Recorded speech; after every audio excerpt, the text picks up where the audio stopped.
Hello বন্ধুরা, আশা করছি সবাই ভালো আছো। আজকে আমি অনেক দিন পরে একটা রেসিপি এনেছি, আর এই রেসিপিটা সম্পূর্ণ নিরামিষ। তো দেখুন কিভাবে বানাই।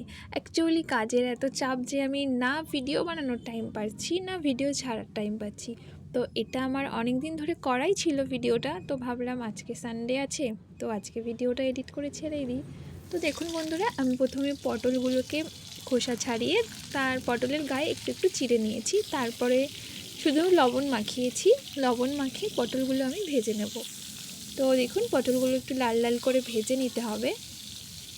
আপনারা এই রেসিপিটা অবশ্যই একবার ট্রাই করবেন। আমি সত্যি বলছি, এটা আমি কোথাও দেখিনি, আমি নিজে থেকেই বানিয়েছি, তবে অসাধারণ হয়েছিল খেতে। তো পটল ভাজা হয়ে গেছে।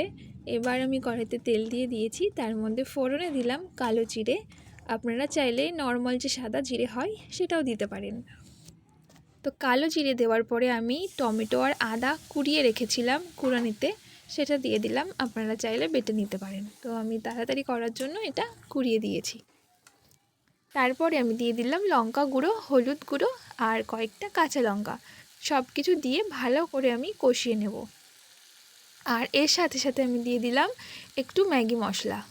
তো আপনারা এই রান্নাটাতে ম্যাগি মশলা অবশ্যই দেবেন, কারণ ম্যাগি মশলার জন্য এর স্বাদটা একদম অন্যরকম হয়।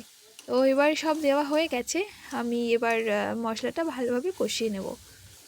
আর হ্যাঁ, মশলার মধ্যে আমি পরিমাণ মতো লবণটাও দিয়ে দিয়েছি। তো দেখুন মশলা কষানো হয়ে গেছে। এবার আমি জল ঢেলে দিলাম, যতটা জল লাগবে।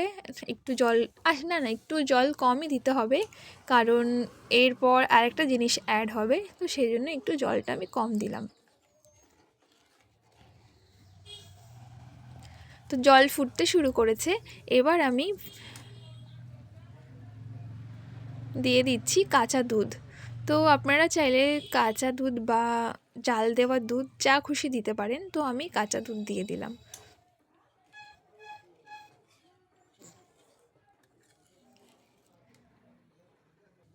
তো কাঁচা দুধ দেওয়ার পরে দিয়ে দিলাম স্বাদ মতো একটু চিনি। আপনারা কিন্তু এখানে দুধ আর ম্যাগি মশলাটা অবশ্যই ব্যবহার করবেন। তো দেখুন আমার ঝোলটা ফুটতে শুরু করে দিয়েছে। এবার আমি ভেজে রাখা পটলগুলো এর মধ্যে দিয়ে দেব।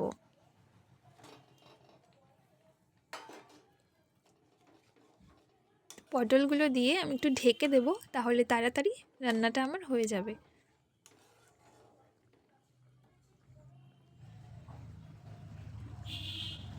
তো বন্ধুরা দেখুন, এখন থেকেই দেখতে খুব সুন্দর লাগছে। আর এই রান্নাটা একটু গা মাখা হবে, মানে ঝোল বেশি থাকবে না, তবেই ভালো লাগবে খেতে। তো রান্নাটা আমার প্রায় কমপ্লিট হয়ে গেছে। আর নামানোর আগে আমি দিয়ে দিলাম গরম মশলা গুঁড়ো।